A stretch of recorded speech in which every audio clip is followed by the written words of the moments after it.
In the brutal winter of 1944, the Battle of the Bulge raged. German forces launched a surprise attack, smashing through the American lines in the Ardennes forest. It was a desperate, last-ditch gamble by Hitler, and for a terrifying moment, it seemed like it might work. Caught off guard, Allied soldiers fought for their lives in the freezing cold, their supply lines cut, their positions overrun. Among them, countless stories of heroism were born, but one in particular stands out, a story not just of holding the line, but of hitting back with unimaginable ferocity. This is the story of a group of soldiers who, pushed to the absolute brink, found their strength in a leader they never expected. The 106th Infantry Division, full of fresh, untested troops, bore the brunt of the initial German assault. They were encircled, outnumbered, and hammered relentlessly. Communications were a mess. Chaos reigned. In a small, makeshift command post near St. Vith, a communications unit was struggling to maintain contact with the scattered remnants of their division. The air crackled with desperate pleas for support. Coordinates for artillery that was no longer there, and then, chillingly, silence. The post was run by a small team, including a young WAC corporal named Augusta Chiwi. She wasn't a soldier in the traditional sense. She was a nurse from Belgium who had volunteered to help the American medics.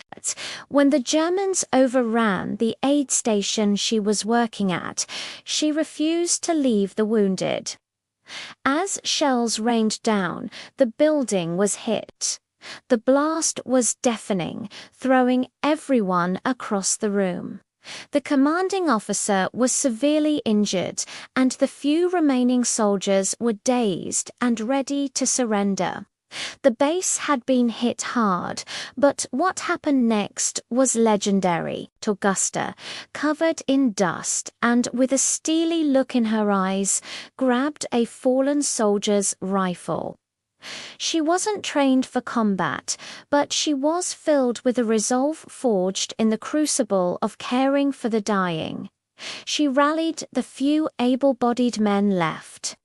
Her voice, clear and unwavering, cut through the panic. She wasn't just a nurse anymore, she was a leader. She organized a defensive perimeter around the rubble of the aid station, tending to the wounded with one hand while directing fire with the other. The German soldiers, expecting a quick mop-up operation, were stunned to meet such fierce organized resistance from what should have been a broken unit. For hours, this small band, led by a nurse who refused to quit, held their ground. They were a tiny island of defiance in a sea of collapse. They didn't just survive the attack, they hit back. They ambushed enemy patrols that got too close, scavenged weapons and ammunition, and held the position until reinforcements, drawn by the unexpected firefight, finally broke through. Augusta Chiwi's incredible bravery in the face of overwhelming odds became a symbol of the entire Allied effort in the Bulge.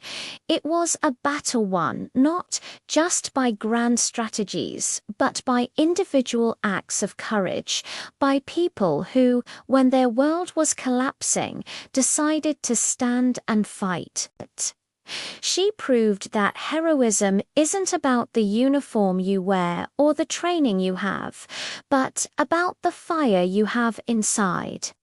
They hit the base hard, but she, and the soldiers she inspired, hit back harder. turning a moment of certain defeat into a legendary last stand. Her story reminds us that even in the darkest of times, one person's courage can change everything. Thanks for watching, and if you enjoyed this story of incredible bravery, be sure to like and subscribe for more.